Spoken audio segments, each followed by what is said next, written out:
এইটা বইলা মানে বোঝানো যাইবো না, মানে ডিভোর্স যেদিন হয়েছে ওই দিনকার ভিডিও যদি মানুষ জনগণ দেখতো তাহলে বুঝতো আসলে এই মেয়েটা কেমনে সরল সোজা ভাবে হাতে করে টাকাটা নিয়ে যে সোজা হাইটা চলে গেল, এই বিষয়টা সবাই দেখলে বুঝতে পারতো। আসলে মানুষ যারা আলম ভাইয়ের সাথে চলে তারাই জানে আলম ভাই কেমন, আসলে একজনের সাথে না চললে না বসলে না যাইলে আমি একটা কথা বলতেছি। আমি ওর এই আপনি যেটা বলছেন যে স্মৃতিগুলা, হ্যাঁ আমি এইটা আমার বারবার মনে পড়ছে যে কি করছি ওর জন্য, ওকে কোথায় নিয়ে গেছি, কতটুকু সময় অতিবাহিত করছি। আমি অনুরোধ জানাবো এই পৃথিবীর কারোর সাথে কোনো কারণে যত ঝগড়া বিবাদ হোক যেন বিচ্ছেদ না হয়। আমি এখন পর্যন্ত এতটা কষ্ট পাই নাই যে যতটা কষ্ট আমি গতকাল পাইছি, কারণ ওরা আমি বিয়ে করছি মিহালের কারণে। আমার পরিবারে মা বাবারে যাতে একটু ভালো করে দেখে, মিলেমিশে সংসার করতে পারে, সবাই যেন বলতে পারে যে এই এলাকার মধ্যে কিংবা বাংলাদেশের মধ্যে যদি কোনো সুখী পরিবার থাকে, ভালো পরিবার থাকে, সেটা হচ্ছে আলমের ফ্যামিলি। আলম তার ওয়াইফকে পেয়ে যথেষ্ট পরিমাণে সুখে আছে, শান্তিতে আছে। কিন্তু আমি এই কথাগুলো ডিভোর্স দিয়ে দিয়েছি, ডিভোর্স হয়ে গেছে, ও আমাকে ডিভোর্স দিয়ে টাকা নিয়ে গেছে, আমি এটা কিভাবে শেয়ার করব, কিভাবে বলবো? আমাকে সবাই এমনিতে গালিগালাজ করতেছে। আমি এগুলা ভাইবে আমি কান্না করতে করতে আমি মানে কখন ঘুমাইছি আমি মানে নিজেরও খেয়াল নাই। ভালো দিকের মধ্যে একটি কথা বলবো, শর্মিলার মতো ভালো মেয়ে, আদর্শ মেয়ে, রাগ ছাড়া মেয়ে, জামাইকে সম্মান করার মতো মেয়ে, শ্বশুর শাশুড়ির সাথে মিলেমিশে খাওয়ার মতো মেয়ে এই পৃথিবীতে একটাও নাই। আমি তাকে বিবি আসিয়া মরিয়ম হিসেবে রূপ দিয়ে এই পৃথিবীর বাংলাদেশের সকল মানুষের সামনে তাকে আমি তুলে ধরছি। এটা হচ্ছে আমার সবচাইতে বড় একটা ভুল ছিল। তবে এই ভুলের সঠিক প্রমাণ এই বাংলাদেশের মানুষ, আমি বলছিলাম 15 থেকে 1 মাস সময় দেন, 15 দিন থেকে এমনিতেই বুঝতে পারবো এবং দেখবেন ক্লিয়ার হয়ে যাবে। আমি দোয়া করি, আমি শর্মিলার জন্য মন থেকে দোয়া করি, আমার শ্বশুর শাশুড়ি যারা ছিলেন, ওনার আত্মীয় স্বজন যারা ছিলেন, সবার জন্য প্রার্থনা করি আল্লাহ তাআলা যেন সবাইকে ভালো রাখেন, সুস্থ রাখেন এবং সবাই যেন ভালো কিছু করেন এবং আমার মতো ঘটনা যেন আর কারোর সাথে না হয়। আমি জানি দোষী আমি, সবাই আমাকে দোষ দিচ্ছেন এবং আমার দোষটা আমি নিজে স্বীকার করে নিলাম। আমি ভুল করেছি, অন্যায় করেছি, আমি দোষী এবং সেই ভালো, সেই রাইট ছিল।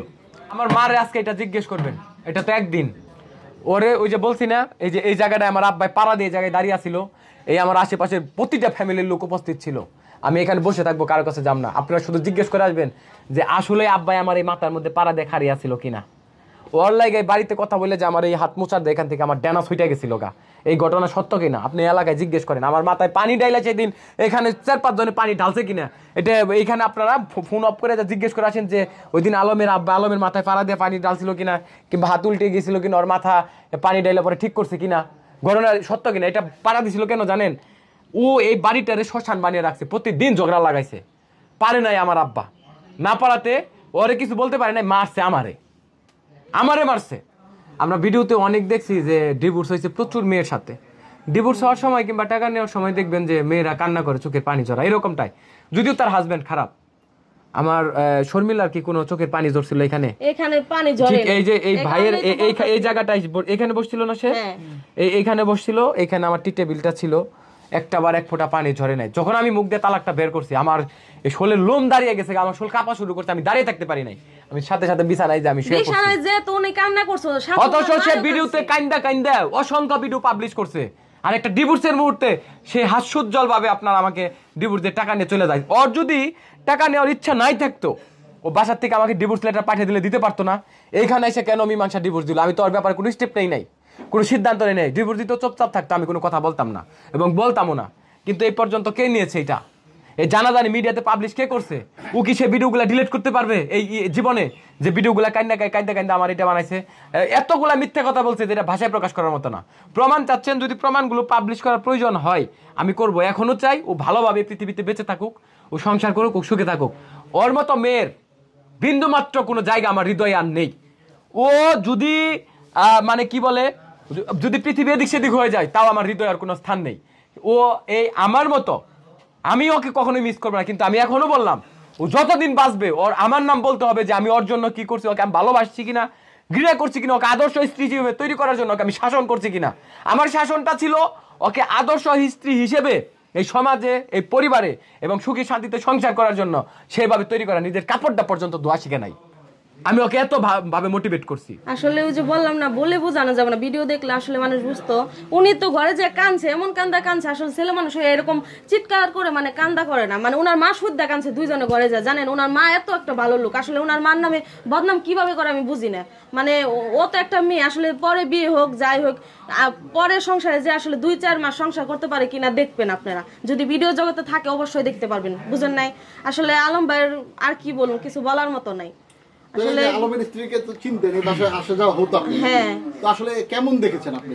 আসলে যে সুমি দেখছে আসলে এমনি মোটামুটি ভালো, কিন্তু ওনার মেজাজটা এত গরম থাকে অল টাইম, কিছু ছোটখাটো বিষয় নিয়ে রাগ করে কাজে ঝগড়া এরকম আর কি ওনার মেজাজটা ছিল। আচ্ছা উনি ঝগড়া বলতে ওনার শাশুড়ির সাথে অর্ধেক দুয়ার যদি উনি মানে ভাবি শুরছে, শোনার পর কইছে যে তুমি মা কাম করতেছো, রুটি বানাইতেছো, বা আমি অর্ধেকটা শুইরা দিই। কইতো না আমি অর্ধেক শুরছি, আমি এটুকু শুরতে পারবো। মানে ওনার শাশুড়ির সাথে তক্ক এরকম করতো, কিন্তু ওনার শাশুড়ি জব দিত না, আমি নিজে দেখছি। এখানে তো আসছি, বসছি বা থাকছি, মাঝে মধ্যে আসছি, এরকম করছে। মানে ছোটখাটো বিষয় থেকে অনেক মাথা গরম ছিল, মানে এরকম। ওর নামে একটা মেয়ে হ্যাঁ কিছুদিন আগে মামলাও করতে যাইতে চাইছিল। কি কারণে? যদি ওইটা ক্লিয়ার করা প্রয়োজন হয়, আমি ওইটা চুপ থাকতে কইছি, আমি ক্লিয়ার করব। এমনকি উনি মামলা ওইটা জিডি কইরাও রাখছে ওর ব্যাপারে।